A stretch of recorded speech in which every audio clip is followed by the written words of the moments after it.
I don't give a damn what you say. My children and any children, the children that I have met up here and even coached in gymnastics that are Jamaican, them have more friggin' rights to that damn land than you ever will.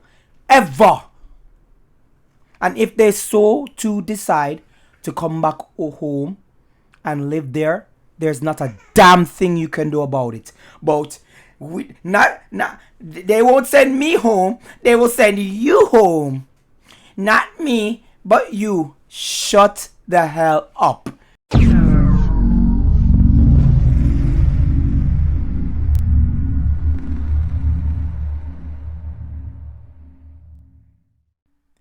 Hey everyone, don't forget to hit the like button, subscribe, and also share the video.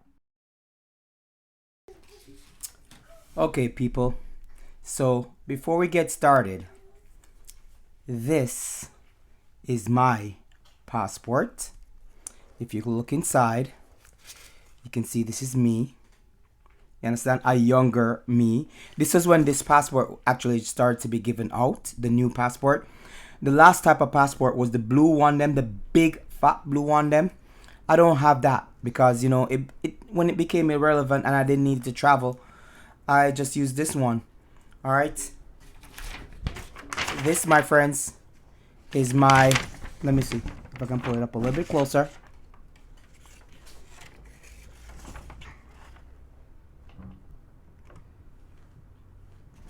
This is my birth certificate.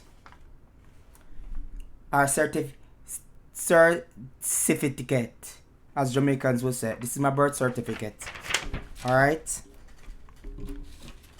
This is my bank card from one of the banks that I was using, Scotia Bank. Let me even bring it closer so you can see. Scotia Bank. My name is on it. Second bank account. VMBS, Victoria Mutual. You can look that up. That's another bank in Jamaica. And of course, my favorite one is actually COK, but I don't have that card with me. All right, COK, City of Kingston Corporate Credit Union. Yeah, sorry about that. I had to cough a lot and stuff.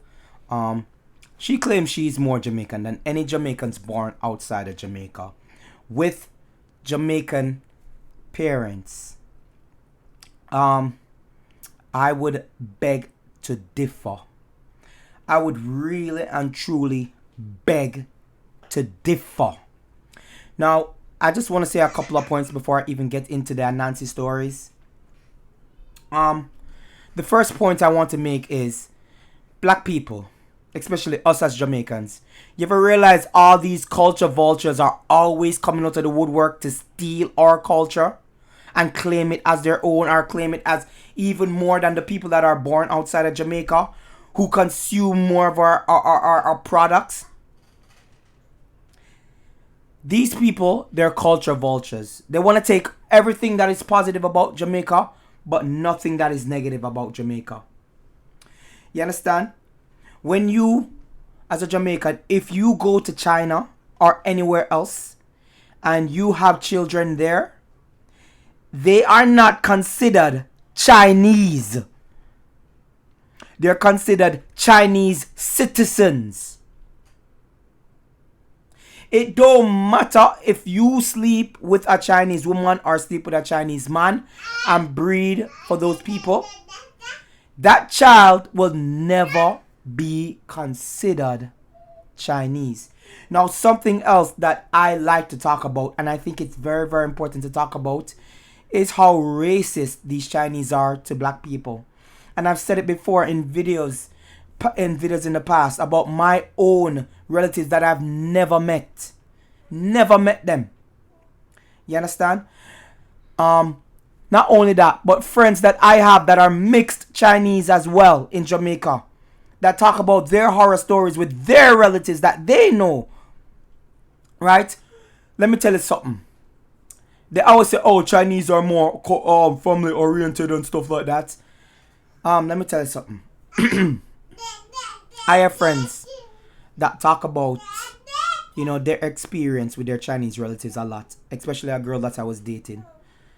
And She basically tell me, say, yo, how when her father married and had children with a black woman, how his Chinese family relatives cut them off point blank. Didn't talk to them. Don't talk to them. Don't treat them right when they go to family gatherings. And then these Chinese are going to talk about, I am Jamaican. You're not a Jamaican. You are a Jamaican citizen. You are a citizen of Jamaica. You are not a Jamaican. You're not a Jamaican. You are not a Jamaican. My children are more Jamaican than you are, because guess what? That's a me born. That's a me grow. That's a me did live. And I left that's because of specific reasons. Right? But my children have more right to that land than you Chinese that live there. I don't give a damn what you say. My children and any children, the children that I have met up here and even coached in gymnastics that are Jamaican, them have more friggin' rights to that damn land than you ever will. Ever. And if they so to decide to come back home and live there, there's not a damn thing you can do about it. But they won't send me home. They will send you home. Not me, but you. Shut the hell up. You of all people should know how corrupt Jamaica is. Money talks, bullshit walks. Especially in a country like Jamaica.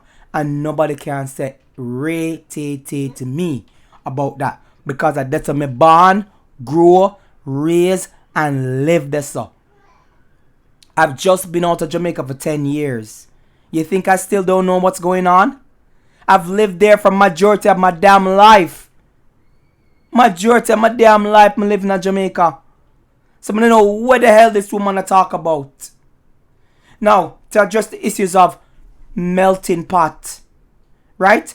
Jamaica is a melting pot. Notice how they always use these talking terms to try and dissimulate ownership of black culture and spread it around. Every single thing them always say, black people never make it, is a melting pot of people make it. But when for them people make something, oh, it's just we alone make it. You understand what I'm saying? I just we alone make it. But whenever it comes to black people and black people greatness, it's always, oh, black people never make this by themselves. It's a bunch of people make it. It's a bunch of cultures make it. Okay, if that is the case, why is the story of Anansi, which is basically an African mischief character, so ingrained in Jamaican culture? Why is Obia black magic so ingrained in Jamaican culture? It is so ingrained that it's basically outlawed in Jamaica at this point in time. Why is stories like the rolling calf so ingrained in our culture in Jamaica?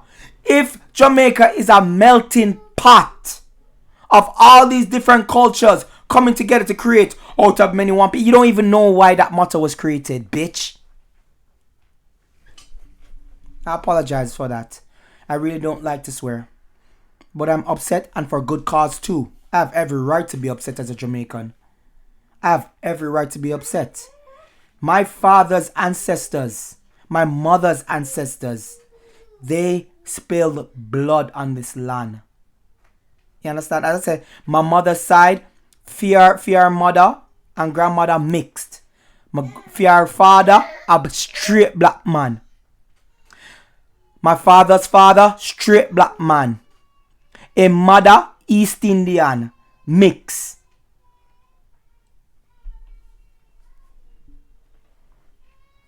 I will own that. I will own all of that. You understand? So, let's talk about Anansi's story. For those of you who don't know what Anansi is basically a mischievous Spider-Man. Not like Spider-Man, but He's spider. He has his legs like I'm just fully black and thing, and he's a mischievous spider that causes mischief anywhere. And one of the things that you're taught as you're growing up in Jamaica is Anansi stories. Now, the first Anansi story I want to tell you about is why the story about why cats don't like dogs, or why dogs and cats can't get along anymore, or why dogs hate cats, if I remember the name of the story. So, cat and dog used to be best friends.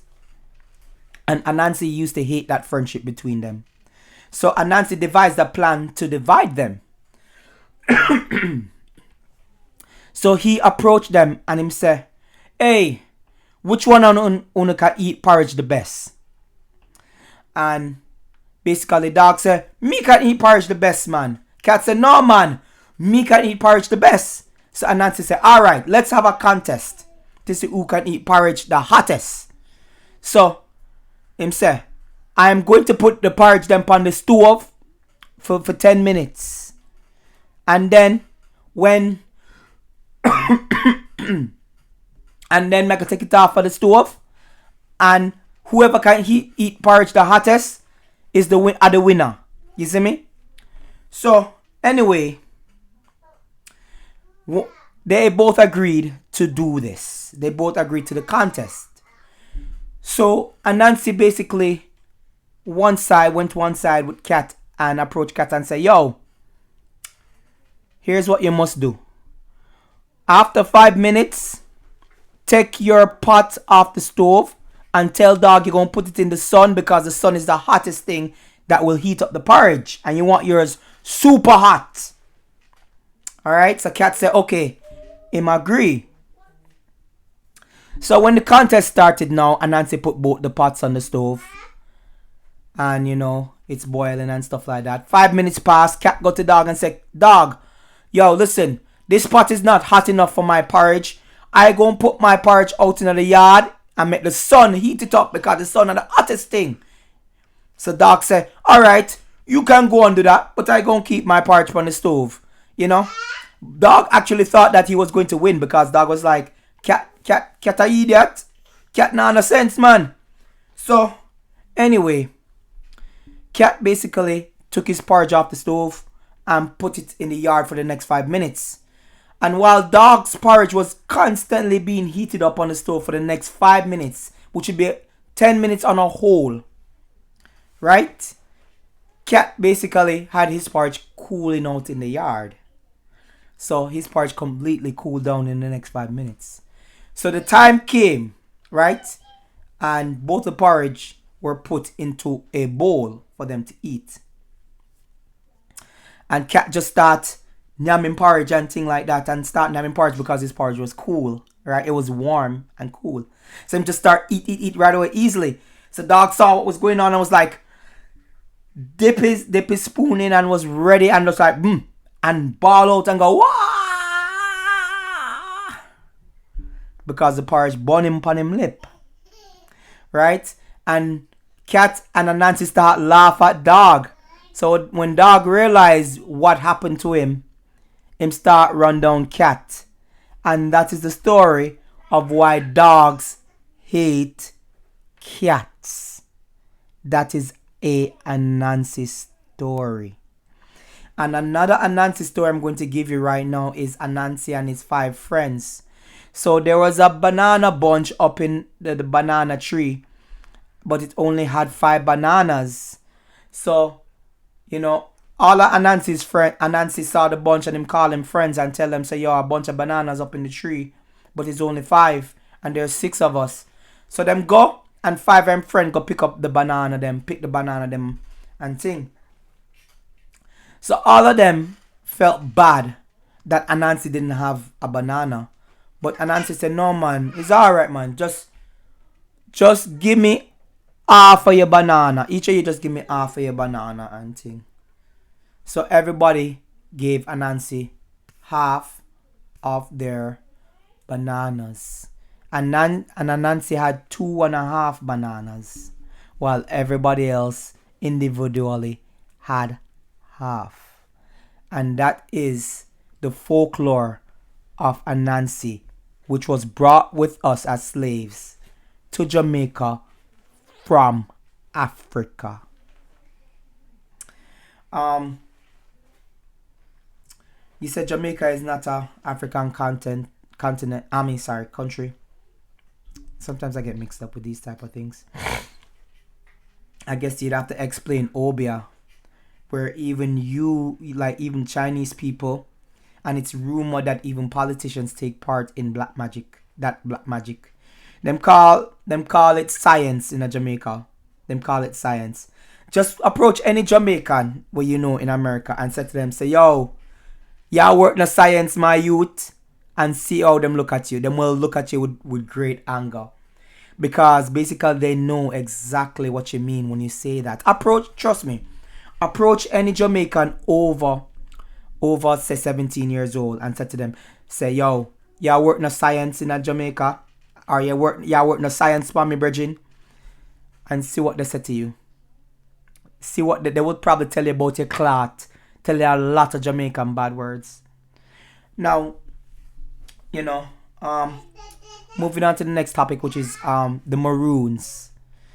And if you don't know who the Maroons were, I guess you should really look it up, Miss Chinese woman.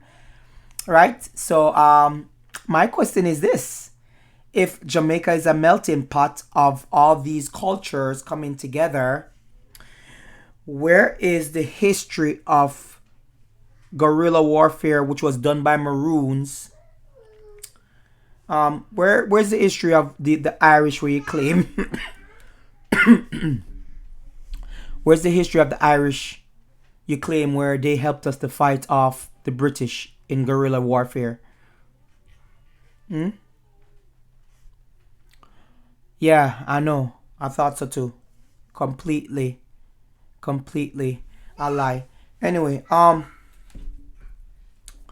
next thing.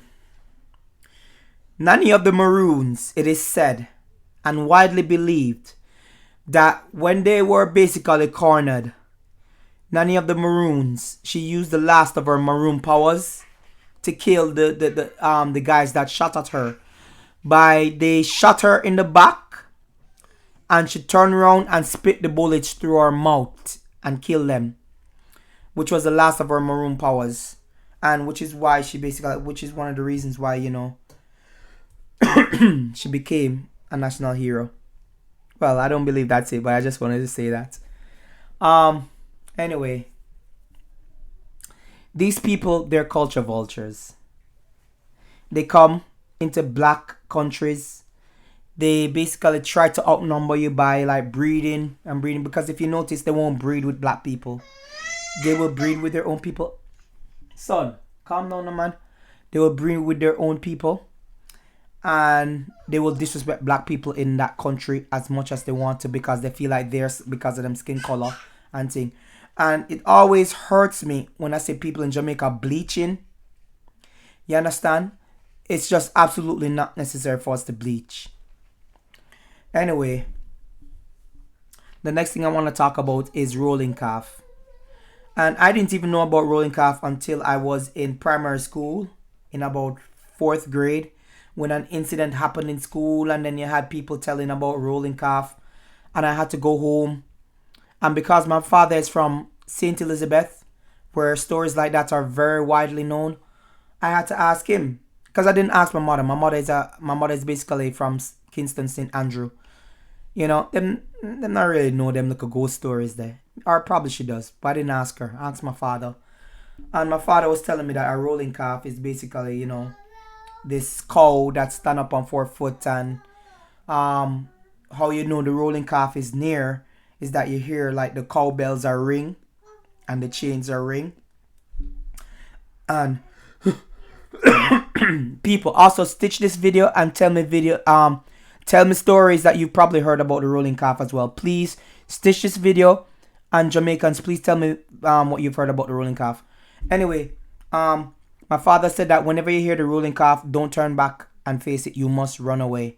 It's not going to chase you, but you must not face it, because to face it, even if you were to survive it, means certain death afterwards, or certain death when facing it. So whenever you hear the rolling calf, it's kind of like a warning and basically a last chance for you to even live. And that also, if you check the history of the rolling calf, that is of African history as well. So, if Jamaican is such a melting pot, where are the other folklore and, stories like these that say that Jamaica is a melting pot? And as I've stated earlier in the video, I want to make this point very, very clear. When you, as a Jamaican, you go to other countries and you breed and your children are born on the land, your children are not treated favorably. And if you don't believe me, just look up all these stories about Germany with the black Germans, the so-called black Germans, them, and any other country. Why don't you look it up in the Asian countries as well? You have a lot of people, even when they're born in Japan, they speak the language, they know the people. They're not seen as Japanese. They are seen as, just a citizen of Japan, a black person who lives in Japan. Whether you're born there or not, you are not considered that race or ethnicity. So for her to come and say that she is Jamaican just because she is born there, you understand? I don't know how people really sit down and allow her to say foolishness like that. They're only Jamaican when it's positive. When them go home at night, them turn off the Jamaican, them speak them language, them talk bad about us, and them do whatever. When they go home to them China, when them visit China, whatever it is, them don't claim that they're Jamaican. They claim that they're citizen of Jamaica.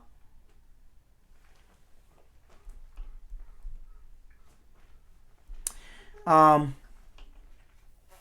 next thing I want to talk about, again, I want to reiterate the fact that when these people come into our country, they set up their shops, they get government benefits more than you and I would get. And that's another video that I'm going to do, especially where my business is concerned. My gymnastics gym that was destroyed in Jamaica. I didn't get a loan from Small Business Bureau or the Small Business Association, whatever it is, it's called SBBA or SBB or whatever it is called. I don't remember what it's called. And by the way, I only got that meeting with the person who issues out loans through connections. And especially in Jamaica, it's who you know, not what you know. You could be educated up the wazoo in Jamaica, highly educated. Does not matter. Does not matter. It's who you know. In Jamaica, we call it the links them. If you have a link, you can get through. If you don't have a link, you can't get nothing. So as much as we talk about in Jamaica, education is the key. At some point in time, yes, it was. Or it probably still is. I think education is important. I don't want to go against education. I think it's important that you get educated. You understand? You don't want to be a buffoon in today's society. But I don't believe it's everything. You understand? Anyway, I know you hear my son in the background and stuff. He's trying to talk to me. I apologize for that. Last thing I want to talk about is black man, white man, and Chinaman story. And if you are Jamaican, you know exactly what I'm talking about. In Jamaica, we have these stories called black man, white man, and Chinaman story. And these stories are brought through the generations, and especially when Jamaica as a country where the lights go out very regularly, you tend to find your neighbors and talk these stories and play hide and seek in the neighborhood and stuff like that. And I basically we had a black man, white man, Chinaman story. So I'm gonna tell it to you now.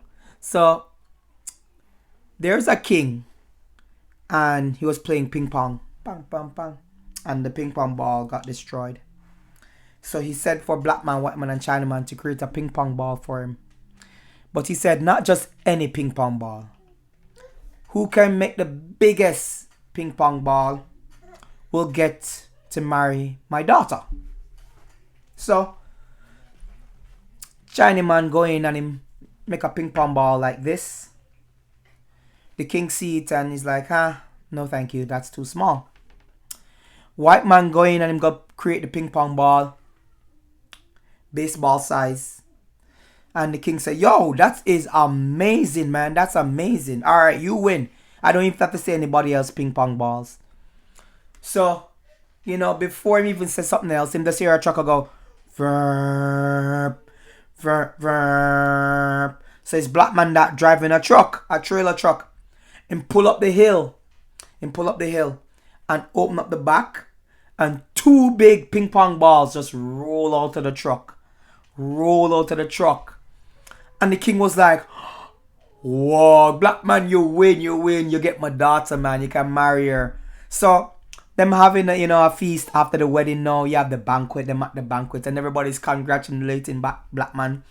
Black man, oh you do it, man. Oh you make such a big ping pong ball in such a small amount of time. So black man starts scratching my head and say, ping pong ball. And I'm saying, yeah man, it's a big two, and you make two big ping pong ball and that. Why? Oh you do it to my youth? So black man scratch him head and say,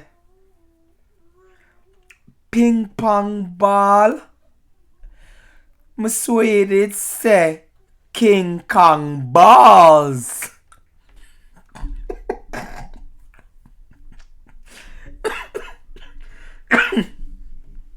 That one always gets me. Another black man, white man, Chinaman story. But if you see the reality of these stories that I'm talking about, you notice in our culture, black man is the victor. And I guess any other culture that you go, that race or ethnicity would be the victor of those stories. So anyway, in this story, the king had a donkey. And the donkey was very sad and always crying. And him cry and I'm annoyed the king. So the king sent for black man, white man, and Chinaman and said to them, say, who can cheer up the donkey will get 1/4 of the treasures in my treasure room. So Chinaman go in, tell him a joke. The donkey didn't cheer up. Him leave. Him get upset. Him leave. White man go in, him start beat the donkey. Him beat the donkey. And him tell the donkey, say, if you don't start smiling, the king gonna kill you anyway. So him beat the donkey, but still the donkey don't smile. Him left the room upset as well. Black man go in, him whisper in the donkey ear, and immediately the donkey starts laughing like super loud. Super loud. So him come out of the room, and the king was like, oh, great job, my friend, great job. Well, as I said before, 1/4 of the treasure in my treasure room, you get it. So 1 month pass, the donkey is still laughing loud. And again, of course, the king is upset. He's angry. He's annoyed. So him call back for black man, white man, and Chinaman say, if you guys can stop the donkey from laughing, I will give you my next daughter to marry. So Chinaman go in. This time him beat the donkey until the donkey say if him not shut up, the king will kill him. Nope. White man go in and tell the donkey the saddest story he ever had. Donkey still don't stop laughing. So it was black man's turn, and black man say, I guess it's up to me now. So him go in the room, and not even 5 minutes passed, and the donkey stop laughing immediately. So him come out, and everybody starts celebrating and cheering. I say, oh, that is amazing. So him go they're celebrating the marriage again at the table, at the banquet, and I'm said to black man, yo, black man, how you do it, my youth? How you do it? And black man said, okay, so to make the donkey laugh, I told him that my dick was bigger than his.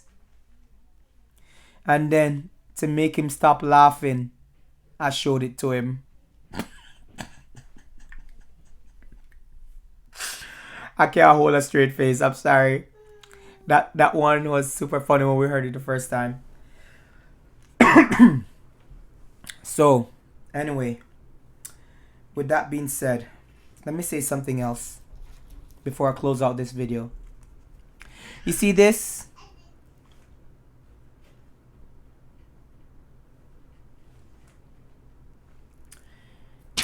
They give that to anybody who's born in Jamaica who applies for it.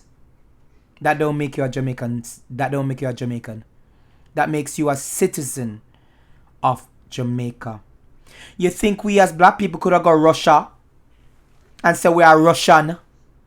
Germany and say we are German? China and say we are Chinese? Thailand and say we're Taiwanese? Or say we're Thai?